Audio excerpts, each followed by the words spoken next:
Now we are live. Hello. Hello, welcome to the This Is Not Therapy Hour. I'm Olivia Candosia. I am Brandon Tessers, and I'm a licensed therapist, but this is not therapy for very, very many reasons, and I'm coming on camera right now. I'm just noticing so much dirt in the top of my water bottle and I'm grossed out. You. Ugh, I know. Yes, this is not therapy. It is just an open conversation. Olivia and I are here talking with one another. I'm setting my tea timer real quick. And with you all, we're doing our best to make our guesses about who you are and what you're interested in and what you're hearing from us and how we're impacting you. For those of you who are able and willing to participate in the chat, we appreciate that because it gives us a lot more information on which to base our guesses about who you are and what you're interested in and what you're hearing and how we're impacting you. This is just a conversation like any other conversation. The things that we say impact what you think and feel and do next, and the things that you say impact what we think and feel do next. Please don't hesitate to jump in. Don't worry about staying on topic. We're going to start by talking about whatever we talk about, but we'll go anywhere, and we'd rather talk about whatever things you're wanting to talk about. It can look like a Q&A. You're welcome to ask questions, but it can take any kind of format. You can just chime in and chat or whatever you want to do. We work with a private therapy practice called Effective Artistry. Our offices are located in Northbrook, Illinois. We do individual, couples, family, and group counseling with people in the state of Illinois and the state of Wisconsin.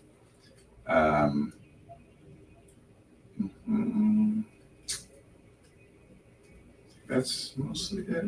We will do our best to read out the chats that come in because we're streaming on 3 different platforms simultaneously, and each of you only will see the chat from other people on your platform. So flaw in the system. If you're on Twitch and someone on Facebook types something in the chat, you won't see it. So we'll read it back just so that we're trying to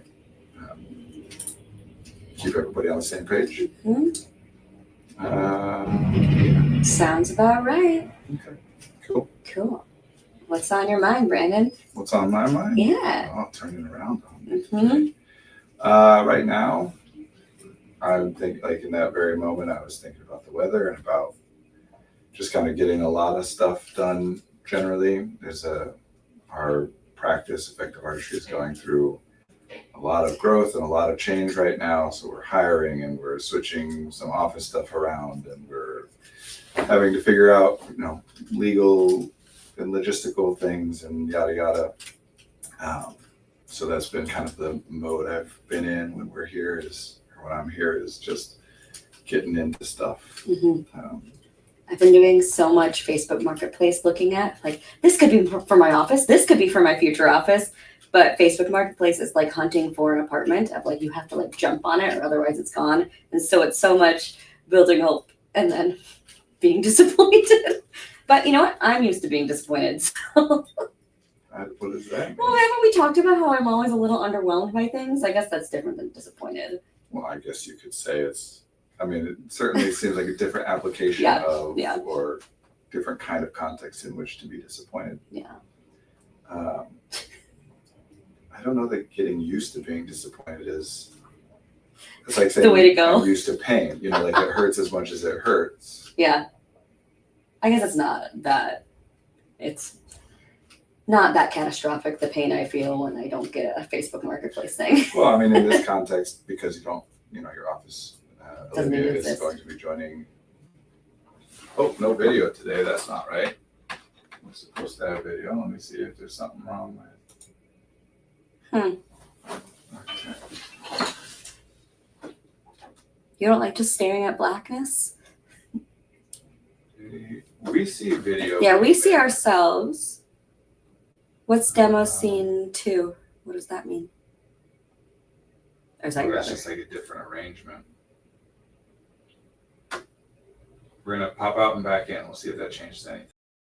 Do you see us now?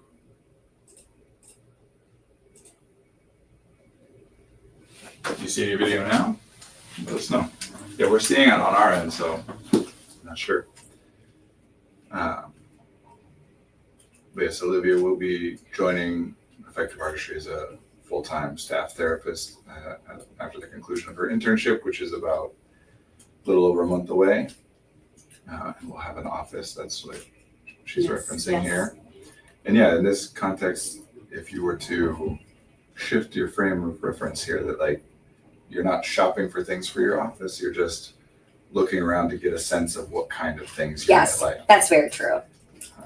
It's fun. It's so fun building little worlds and changing the world. And Yeah.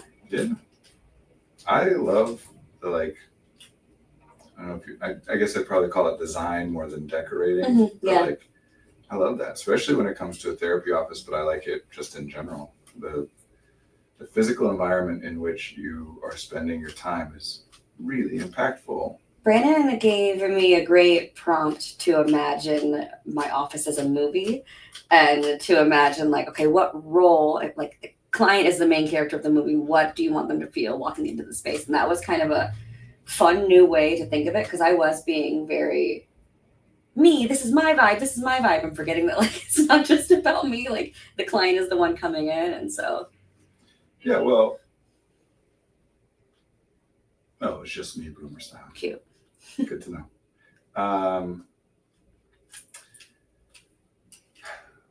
So I'll there was a book that came out that I haven't read, but it was big, popular, like, airport novel, not novel, airport paperback, Right. like self-helpy, businessy style kind of book called Nudge, probably about maybe 10 years ago, where they took a basic concept that is definitely true, that tiny little changes can nudge our behavior in different directions, right? It's such an airport book. Yeah, I've heard not great things about the book overall, but I've also heard other people say good things about it. So, but that basic concept, we talk about this a lot, that we have a tendency in our culture to overemphasize conscious thinking, that nothing changes unless we have a thought about how we would want it to change. This one's here. I don't know if you were looking for it, but Just noticing. And there are versions of this that people are generally like more aware of, right? That like if you ask anybody, if you're wearing, a fancy suit or tuxedo or ball gown or whatever, do you feel differently? Do you walk differently? Do you speak differently than if you're wearing your pajamas or workout clothes? I dressed so fancy on my test days at school and high school. Okay. Yep. It was like everyone else was in their pajamas and I'm like, I want to feel good at least. And it helped in that way. Did it make my test any better? I don't know. That's funny. I would actually, as a therapist and as a test tutor in the past, I would have recommended not doing that. You know what, Brandon? And then was I good at test taking? No. So maybe there's something there. Well, the reason I would have recommended not doing that is just a general recommendation I give to people all the time is don't change anything up on the day of the test. A lot of time people are like, oh, I'll eat a big breakfast or I'll sleep differently or wake up differently, which makes sense. But I was already so fashionable, so it wasn't different. Fair enough. Discouragement happens at this age when my focus becomes small and pointed at the unanswered hope. Certainly hope and expectation are at the root of potential disappointment. Oh, I'm sleeping in my tux from now on. Well, disappointment certainly is generally is something we talk about happening when you are hoping for or expecting something that you would like, and then it doesn't happen. More so than, you're not expecting any kind of a thing and then something bad happens. We usually don't call that disappointment. Disappointment is associated with being let down, something not going as well as you would like it. Not necessarily the way that it goes is bad. It's just not as good or not the same as what you wanted. The point of if you dress differently, you think and feel and act differently. It's not that there's, again, none of this is ever that there's a better or worse version of that and the dressing fancier is nicer. The point is that we respond to all these little cues in subtle ways that we are not tracking everything all the time. And by changing up the way in which you dress, or by changing up the way that your room or your home or your office or whatever is set up, then that's going to prompt unconsidered responses to be different. That without having to consciously then change some things. A very common piece of advice for people who are trying to work out and are struggling with that is to go put on your workout clothes. Mhm. Like if you're trying to get going and you're having a hard time, just get dressed in your workout clothes. Mhm.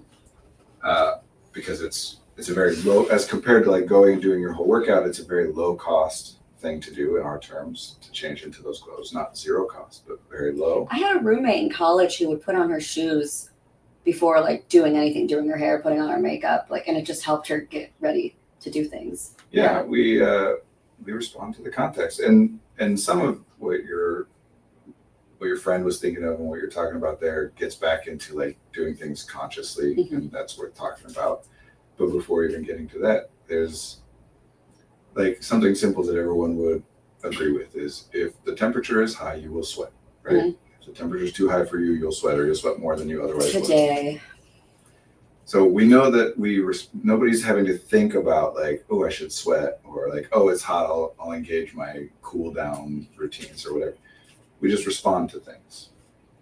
Now, we do have some ability, as we talk about a lot, we have some very limited ability to consciously override default things. So like some contextual thing might happen and our heart rate speeds up in response to that. And there are things that we can do that we can then think things or do things to bring that heart rate down. Mhm. Our ability to do that is limited. We can only do it so much. We can't do it in any context, right? There's scopes. So this idea of like manipulating your environment in order to make it, remember when we say it's an unconsidered response to stimuli. In order to change what you're doing, you can either use consideration, thought, consciousness to override the unconsidered response and then have a considered response, or you change the stimuli and then your unconsidered response to the new stimuli will be different than what the unconsidered response was to the previous stimuli. Mhm. So I like to talk about there are 3 avenues of change. If you're looking to change things, there's changing the individual, changing the environment, the physical environment, and changing the context. And it's not that any one of those things is better than the others. They're just different. They're better suited for different things. People tend to focus in our work, especially on changing the individual, developing new skills. What was the third acquiring one? new knowledge. Context? The context. Okay. Which is the way in which the person and the environment are interacting with one another. Okay. So including things like beliefs, right? That, Mhm. that classic example that we've used, I'm sure many times before, you're home at night, it's 2 a.m., you know you're alone, and you hear a noise from the other room, what do you think, feel, and do? Same context, same input, except you know that you have a cat that knocks things over, what do you think and feel and do? So even without changing the physical environment and the sensory input, and without changing the person and the way that they respond to things, if we change the context, and one of those things is changing the beliefs that people have. As a general rule, doing changes for the individual, acquiring knowledge, developing skills, is the highest cost way to make changes. It takes a lot of work over time. It's not something that can be done all at once. You have to do a little bit, and repeat it over and over and over and over for a long period of time. The advantage of that is that it's then with you, no matter what you do, no matter where you go. It is not dependent on the context or the physical environment. It goes around with you. Wait, it's not an option to change the world to value and want everything that I already am. Okay. I think that question is being asked somewhat jokingly, but I'll also answer it sincerely either way. This is a very important thing that we talk about a lot. Yes, you can change the way in which you evaluate things, but we in our culture tend to conflate the desire for something to be different than it is with the evaluation that the way that the thing is currently is bad. And those two things are not required. So what you cannot change is that you will want some stuff to be different than it is. That will always be true. Mm-hmm. That's what it is to think. There is no such thing as cognition without there being some, thought about what would be or could be different. Why I know that, but why did this time have such a response to that? Always wanting change. I don't know. Always wanting things to be different. Always thinking, again, your response to that is the same issue, is that in our culture, we conflate want with action. If you want something, you do it. Mhm. If you don't do something, you didn't want it. Mhm. So to acknowledge that you want something, which we've done this before, I'm sure we'll do it again, we can break down. There are very different ways to use that word want. We mean different things. But no matter which one we're talking about, to want something is not the same as to do something about it or to feel bad if you don't, which is what most people are dealing with. Most people believe if I acknowledge that I want something to be different, then I either have to do something about it or I will feel bad about not doing something about it. Because if I acknowledge that I want it, that means that the way that it is bad and I should do something about it. That's what the advertising is based on, probably cost of $1 million minimum. I'm not sure what that's In regards to reference like changing the world and You can evaluate what is happening differently. That's a shift in the context, right? A shift in the beliefs. Like something that I do with people all the time, including on this stream, is to point out that something that a person is thinking is not only possible, but like everybody else or most other people do it and do it easily and automatically is actually not possible at all. If we can change that thought that it's not possible, what's not possible. well, whatever thing, like I don't want to be anxious anymore.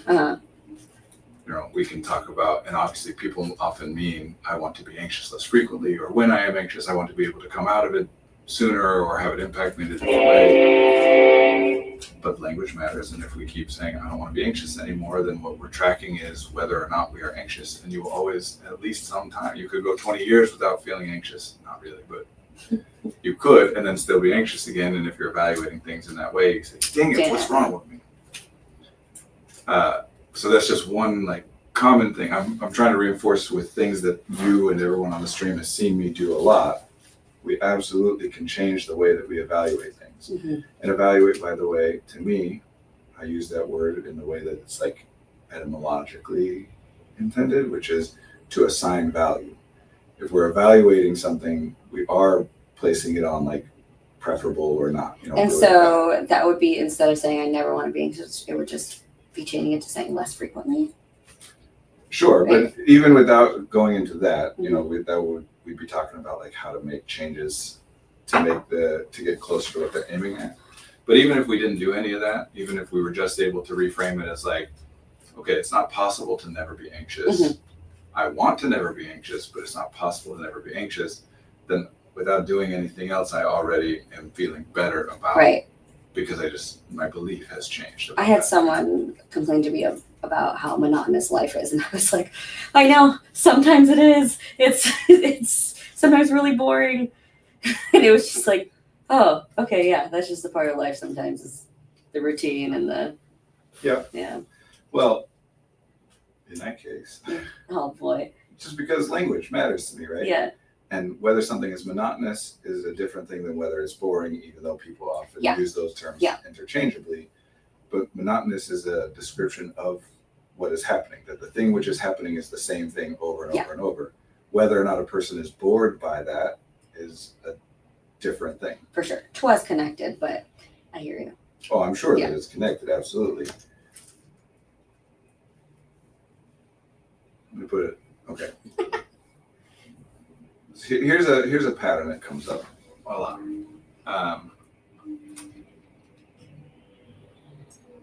If thinking is for evaluating potential changes, right? And some of the thoughts that we have are like, nope, that would be worse.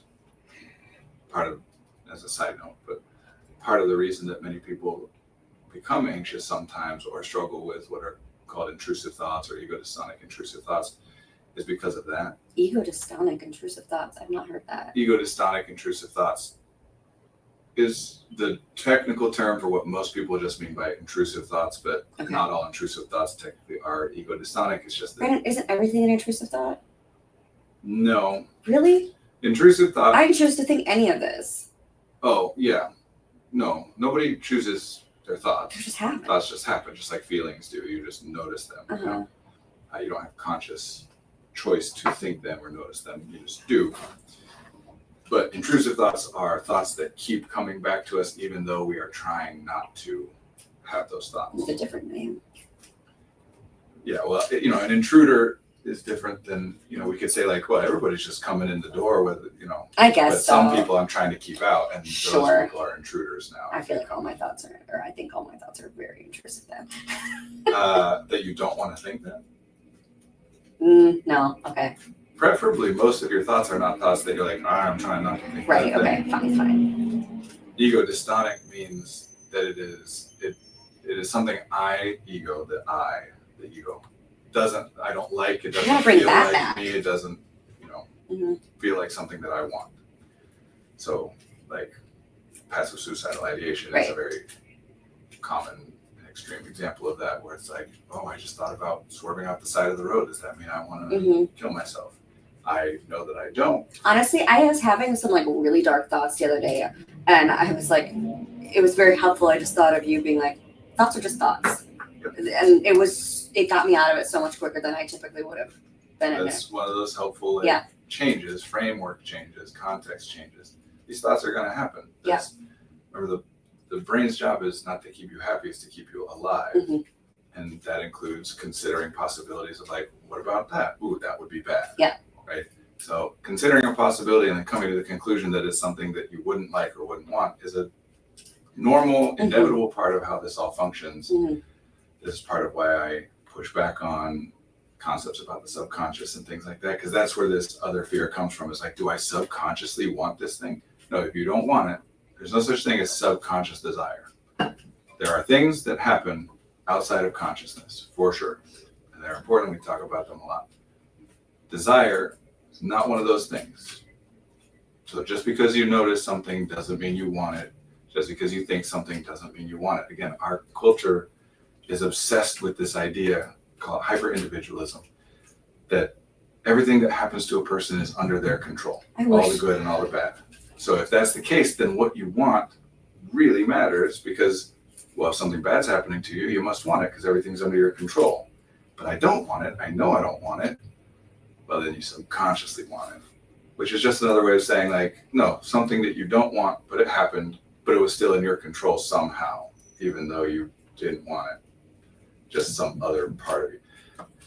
It's safer for people than the idea that, no, there are things that exist beyond our ability to influence them, or at least that our ability to influence things is limited in some way, and sometimes stuff is going to happen no matter how badly you don't want it to. Mhm. It leads to a different set of problems, though, which is this belief that you're in charge of everything, and so you really better police. And if it's true that you have subconscious desires, meaning things that you can't know whether you want them or not, consciously you know you don't want them, then what theoretically should be done about that? I'm thinking I had a lot of like intrusive thoughts as a kid that I didn't know what to do with and thought they were me. And I'm wondering how you would talk to a kid explaining this kind of concept. Generally the same way I The would talk same to way. anybody else. Yeah. I don't really talk to kids differently than I talk to Yeah. other people, except that's not to say I talk to all people the same way. Right. I'm not the only, we all adjust what we're saying and how we're saying it to the person that we're speaking Right. to. If I use a word and someone appears confused by that or whatever, right? Like, then I'm going to ask, do you know what that means? And I'm going to try and explain it myself. If they use terms that I don't understand, I'm going to ask what they mean by that. And yeah, of course, I'm like generally, unless I am offering it as a thing that people could, like, here's a thing for your attention. If you are curious about it, you can ask me and we'll talk about it, right? Unless I'm trying to do that, then no, I'm not going to call something an ego dystonic intrusive thought, because that's not going to mean anything to people. Right, I'm going to do my best at all times to not use language that I think will carry no meaning or mean something different than what I'm actually intending to convey. Right. So that's no different with children. Yeah. The big difference with most people when they talk to kids versus talking to adults is that they just, hold on, let me say that differently, because this part's not a difference. People generally make assumptions about like what people know and are capable of understanding. Sure. And what we think that children know and are capable of understanding, we tend to think of like as very little. So we don't even bother trying to talk to them about some Right. things, which is fine for the most part, right? Like it's not causing anybody, I shouldn't say anybody, it's not causing many people any distress to like not sit down and talk with a 4-year-old about like Republican versus Democratic politics, you know. But sometimes, you know, they might be, and especially when we're talking about therapy and stuff, no, I'm here talking to the person. If a kid is talking to me about intrusive thoughts, I'm going to talk to them Yeah. about intrusive thoughts. Yeah. I'm not going to change that. In fact, honestly, of the conversations I have with children about things of this nature, intrusive thoughts are probably the most common. by That would have a been lot. so nice to have the language for that. I'm thinking back, like if I knew versus just kind of going into anxious. Look, we teach children good and bad. You know, this is good, that's bad. And we talk a lot about how that's a very oversimplified way of looking at things, and that it's about the way that the person who's using it perceives it. And that's fine when we use it in that way, except that we also think of it as like a characteristic of the thing, that doing something is good. You know, stealing is bad, or, you know, insulting someone is bad. And it's not that I'm saying that either of those things is good, it's just that things aren't categorical in that way. Mhm. But we start by teaching it simply to kids. Mhm.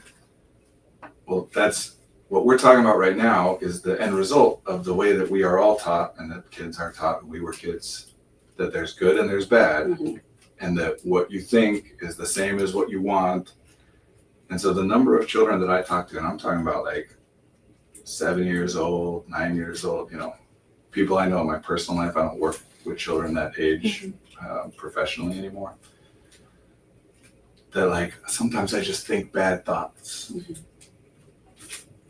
Sometimes my brain makes me think about bad stuff, Mhm. and then there's distress about that, worry that that means that I'm a bad kid,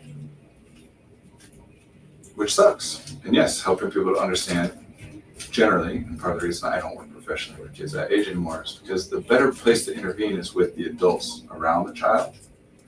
Because even loving, wonderful, attentive, caring parents who want the best for their kids have also been taught and enculturated in this way.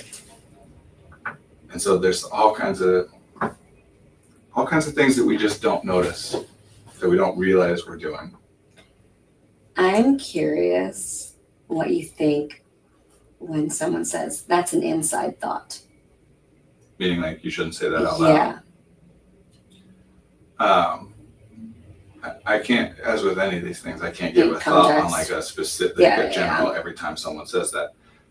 But generally, I would assume that most of the time when people are saying that, what they're trying to communicate to someone is like, Be polite.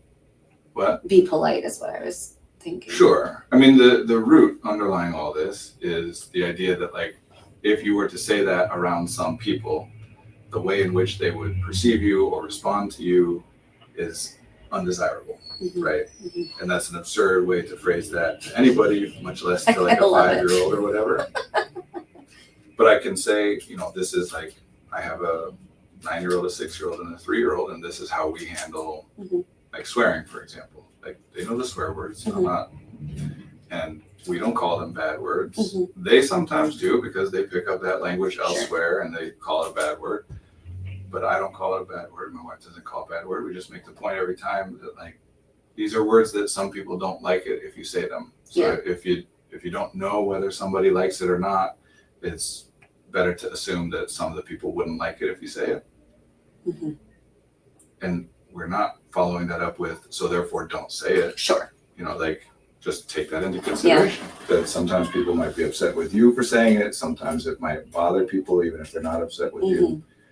We do sometimes then try to point out, like, you know, grandma's not going to like it if you say that thing around, you know, like giving Mhm. context about how to get better about knowing how people will respond. Mhm. But that's what we're trying to do, is rather than this vague notion of good, bad, Yeah. you know, whatever, that just kind of ends up impeding people emotionally, to just focus on the impact. This is what you do, this is what the impact is, this is what's to be aware of. We're calling the attention. I don't want the attention to go internally. Yeah. Like saying that that's an inside thought. What I'm saying is you shouldn't have said that out loud. Even if that's not what I mean as the parent or as the adult in that situation, even if what I know that I mean is like, I'm fine with you saying it, but you know, if you say that other places, people might not like it or whatever. If I say it in that way, it's likely going to be interpreted as you shouldn't say that out loud. You should keep that inside. And that is a ticket to a real bad place eventually. And what's that place, Brandon? Everything we're talking about. But you can loop it all in as like anxiety and depression. Pretty much everything we call anxiety and depression, pretty much all of it is the result of or something that you experience when trying to police your own thinking. Trying to stay in the realm of cognition and deal with thoughts that you don't like or that you think are bad in some way by thinking about them. You mostly just are going to end up feeling really bad. See, here's the thing. There's this underlying belief in Western civilization. We can track it back philosophically and stuff, that humans by their nature are terrible, beastly, awful, will hurt each other and whatever, right? The basic operating principle of Western civilization is the concept of civilization, the civilizing force, the thing which takes humans who in their uncivilized state are basically the same as animals and will hurt each other and will do terrible things. And then we do this thing in whatever kind of a way, we call it civilizing. And now they become, you know, people who are good and can build with one another and collaborate and whatever. That's absurd. There's not a shred of evidence that that is the case. And in fact, like mountains of evidence that that is the opposite of what's true. The easiest and most notable would be here then, like, how did our species survive, right? If without civilization, without ideas of manners and moral certitude and, you know, like punishment and reward related to good and bad moral actions, how did we get to the point where we could even start talking or thinking about any of that if without that, we're all just killing each other all the time? Like current animals don't do that. You know, this thing that people are like, oh, war, man will always go to war. Point to me all the animals that are at war with one another. Any like large scale organized violent operations with other groups. That's not a natural thing. That's the thing that takes thought and coordination. I always thought it was so weird learning about war in school. Whereas I was so confused. But what? I just didn't understand. what do you? I didn't understand like that was the thing we decided to do, to like gang up until someone surrenders or until there's nothing left. Like it just seemed very bizarre to me. Well, certainly. So as with all things, I say this way a lot. Humans, both individually and collectively, are really, really great at solving problems. We are absolutely terrible at revisiting existing solutions to see whether they apply as well in a new context or whether things have changed and there would be better ones now, or whether even the solution we're continuing to apply is actually now causing the problem. So there's a comment. Right? People are really weird about their ideas about natural human behavior. Yeah. There's a very famous book about this called Better Angels of Our Nature that kind of explores. That sounds great. It's not great. It's not great. Tell me more. Well, just in that it builds on and reinforces this idea of like the civilizing force. That conscious thought is the thing which we use to override. Is there a better book Based than on Brandon those. that has more of your idea? I'm sure there are. We'll find it. In fact, I just heard of one that I'm looking to read that might be one that talks about it, but I don't know enough about it yet. But yeah, this is like especially because for most of us in this culture, to whatever extent you're learning about philosophy, you're learning it primarily through Western civilization. Mhm. You know, the ancient Greeks and Romans, and then the Europeans, and then, you know, Ursula K. Le Guin, That is. a sci-fi author. I haven't read any of her stuff, but yeah, I think you probably would find a lot more of this if you look at sci-fi and Yeah, fantasy that's very authors true. than you would if you look at philosophers and like Yeah, that's funny. the people who are important thinkers kind of writers. Yeah. Because kind of again, what's kind of base to the becoming someone who is I'm writing big important texts about the nature of humans and whatever, is the belief that conscious thought and then didactic education about things make people better. This is helpful because I'm about to graduate school, and you've been talking a lot about how like it would be helpful for you to get back into fictional readings and things, right? Yes. Versus nonfiction. But there's so many nonfiction books that have been getting recommended to me where I'm like, that sounds great. That sounds great. So I like this kind of merging of the sci-fi with still like relevant. I mean, I don't know. that's what sci-fi more or less is Yeah. in its origins. Like and a lot of it still is today. In fact, many people would argue that the kind of sci-fi that isn't this, what we're about to talk about, Mhm. is actually just fantasy with like spaceships and stuff. Yeah, like Isaac Asimov and Ray Bradbury and Arthur Clarke, you know, like and going further back, Jules Verne, whatever, like sci-fi generally is a way to explore like meaningful themes to humanity via, it's kind of like satire, right? Like we're using fiction in order to be able to emphasize or de-emphasize certain things that we can then highlight and explore. I think I like somehow Is your vision? zoomed out of the, let me see if I can. There we go. Perfect. I've been reading the original Hainish novels because a friend gave them to me. Her father was a famous anthropologist. She had a really nuanced take on humanity. It's cool. Yeah, it's easy and it's convenient, and it's the narrative that's offered to most of us is that, again, think about an individual child in our culture. You yourself, when you were a child, or the kids that you know, even if you can think of examples of this that you don't like, you still likely think that this is like what should be done with children. Is that when they hit, we say, no, we don't hit. Hitting is bad, right? And that's great. We can Hands are quibble not about for like the specific language that we might use or whatever, but as a general sense, we say like, yeah. And that reinforces this idea that, okay, humans by default are just terrible. But there's a difference between humans who have not been civilized or educated versus children, an individual human that doesn't have motor coordination and Right. Language. conceptual thinking and language, right? Yeah. So it would be the equivalent of like, because babies cry when they want something, that we were all thinking that like before recorded history, humans were just crying all the time about everything. Like, no, that serves a purpose in the developmental function of humans.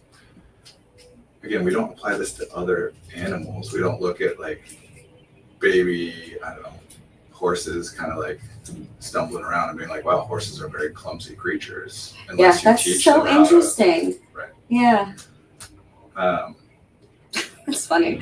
This is a baby. yeah, they haven't learned, they're learning communication. And we don't have a good reference for this outside of our own species because there is no other species that like learns communication the way that we do. Legion, my favorite, but did not discover her until after Brandon and Godbrother were fully grown up. Well, Brandon and his brother were fully grown up versus introducing them to Tolkien in elementary school. Yeah, I don't know Legion. Anyway, It's 141, by the way. we kind of started going down that side note. Back to kids and intrusive thoughts and whatever. It makes sense to try and keep things simple, but it reinforces and then relies on this idea that without education, without thought, without conscious mastery and willpower, a famous scripture in Christian scripture is that the natural man is an enemy to God, you know. But this is a theme across all different kinds of religions. I would, without knowing all different kinds, I know many and I know a good amount about a lot of different ones, but not all are. But pretty much across the board in terms of religion or spirituality, there's this underlying theme of what we're trying to do is subjugate the body to the conscious will. You might not use that term, but you know, like that we determine what is the right thing or the good thing, and that we make ourselves do that even when that's not our impulse. Mm-hmm. And again, that's great. There's good stuff to that. It makes sense because as kids, you know, we're teaching kids to be able to do that. So of course we're going to emphasize that. You don't need to emphasize to a young child like sometimes it's good to let your impulses take reign even when you think it's a bad thing. That's not the issue on the table. So we all focus on one side of it, and then we just keep going, and we lose balance. To the extent that we even talk now about things like self-care and work-life balance, both of which are conscious and thoughtful and intellectual attempts to make the point of like, hey, sometimes you have to follow your impulse and like rest when you're tired or whatever, if you always just override it. But we do that by then giving you another thing of like, now you got to override your impulses sometimes and make yourself rest, even if you don't want to. Anyway, so yes, this basic idea of intrusive thoughts, we're teaching people that you are good or you are bad, that people in certain states or with certain personalities or characteristics are bad or worse than other people who have different personalities, different characteristics, different traits. In different states? Mm-hmm. Like not states of being. Right. The state in which the person is, not like the literal. I was like, why? Political boundary. But yeah, that just ends up making people feel really guilty. I mean, my children feel really guilty about if they do something that like somebody else doesn't like, and then come, you know, I would talk it through and they come to realize it, then sometimes the response then is like, oh, I'm terrible and I'm awful and I'm a bad, and like, no, just things. I don't remember why we got into all this. I just asked Failing to about backtrack to where we were starting. I don't know. Thoughts. But I don't like the phrase hands are not for hitting. Because they can be. Not that we should, but they are not meant for it. Meant for. And that I would actually agree with, although again, agreeing with the statement is different than thinking that that's a useful, the most useful statement to make. Mm-hmm. Yeah, nothing, I point this out a lot too, nothing on the human body, again, more evidence that we are not actually violent creatures at our core is that nothing about the human body is designed to be used for violence. Quite literally, hands are not meant for hitting in the sense that if you make a fist, which is the most like effective, you know, way, and then you punch someone or something, you are quite likely to break bones in your hand. That's literally not what it is meant for. Mm-hmm. Even if you don't, you're going to split the knuckles open. Like, this is meant for fine motor control. If these were meant to be hitting and hurting people, we'd have big, heavy paws with claws. That's what things have. Like, this isn't theoretical. We can look at love that. If someone is evolved for their hands to be used to commit violence, then what they have are big, heavy, tough paws. Then why are we all getting those acrylic nails, Brandon? Yeah, because those make it easier to commit violence or harder. Depends on the act of violence. See, again, it is useful to think. Nobody's debating that. Again, evolutionary evidence that obviously it is beneficial or we wouldn't have evolved to do that. It is useful to consciously override physical default impulses. Again, if it wasn't, we wouldn't have evolved the capacity to do that. But our culture conflates, if something is useful, then that means not using it is bad. Mm-hmm. So if you are not using conscious thought to override all of your impulses, then that's bad. You know what's kind of a thinking now about, like, I have a lot of things in my apartment. I don't use everything in my apartment every day. Yeah. And I feel like there's a good like metaphor here of just because, Oh, we can do it with a lot of things. yeah, People value having a large vocabulary. How yeah, many of those words if you have a large vocabulary and then you don't use it all the time, are you doing a bad job? no, If you have a big toolbox with many different tools in it, and then you don't use those tools most days, is that bad? There's truth to, people want to think about like, well, we don't want to be wasteful. And these days, mostly, I think that's thought through a lens of like environmental Sure. justice and responsibility, which is great. But there is an inherent desire to not be wasteful because we have only so many resources, only so much energy. We don't want to spend it. We want to spend it optimally. If spending it over here doesn't result in anything, then we don't want to do that. We want to spend it here instead. But having things which are meant for different contexts is not the same as wasting them.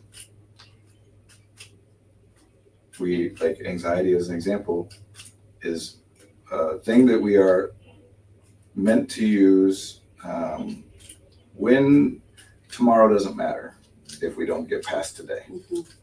The physical thing that people call anxiety generally is that, call it fight or flight or whatever.